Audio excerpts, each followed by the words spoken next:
Jean-Jacques Yombi réclame la place qui est la leur, celle de la vraie opposition, dit-il.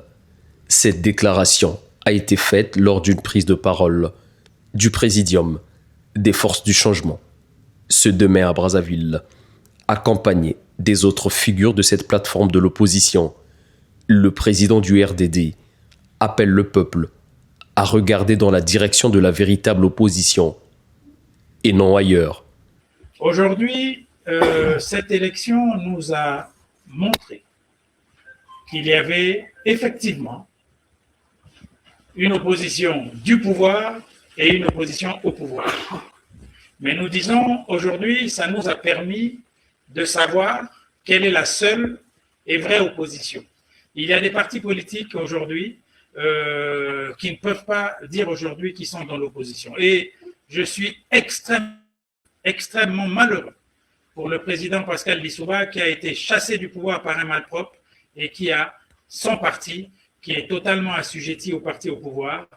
Et ceux qui le dirigent, j'estime que c'est des gens qui devraient avoir honte. Face à la presse, les membres du Présidium des Forces du Changement ont dit leur volonté de constituer un véritable contre-pouvoir. Le taux élevé d'abstention à l'élection présidentielle reste également une avancée majeure dans la prise de conscience de l'opinion. Eux savent très bien quels sont les vrais résultats de l'abstention.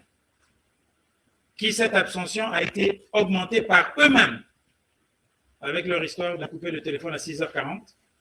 Même ceux du PCT qui voulaient aller voter sont restés chez eux parce que vous savez très bien qu'au Congo, personne ne sort de chez lui sans son téléphone. Avec ou sans élection, personne ne sort sans son téléphone. Et là, il y a élection, vous coupez le téléphone, et même ceux qui voulaient voter pour eux se sont dit « je ne bouge pas, je reste à la maison ». Donc, voyez-vous, c'est des méthodes qui sont inculquées dans leur cerveau, des méthodes du PCT, parce qu'ils n'arrivent pas à comprendre qu'aujourd'hui, nous essayons de placer la démocratie depuis la Conférence nationale souveraine. Donc, ils ont encore ces mauvaises habitudes, ces mauvais comportements. Clément Mirassa, lui, a fustigé la privation de la liberté d'expression par l'administration publique, une entrave pour ces partis de l'opposition, privés d'aller vers leur base. Ils centrent leur action sur le changement et la rupture. Lorsqu'on lit notre Constitution, il y a un article 25 qui garantit la liberté d'expression. La liberté d'expression veut dire que tout citoyen congolais, tout parti politique a le droit d'exprimer son opinion. Et on ne peut pas profiter d'une certaine position au niveau de la gestion du pays pour qu'il y ait comme des menaces, qu'il y ait comme des petits complots qui sont faits ici et là pour empêcher à certains hommes politiques de s'exprimer librement.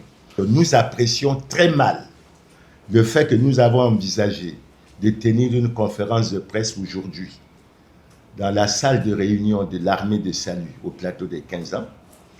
L'accord nous a d'abord été donné pour qu'après, nous soyons surpris de nous faire annoncer que cet accord nous a été retiré et que nous ne pouvions plus y organiser notre conférence de presse. Après avoir boudé la dernière élection présidentielle, le Rassemblement des Forces du Changement revient sur la scène avec un discours axé principalement sur le changement et la conscientisation progressive des populations pour faire front, disent-ils, à l'omerta du pouvoir.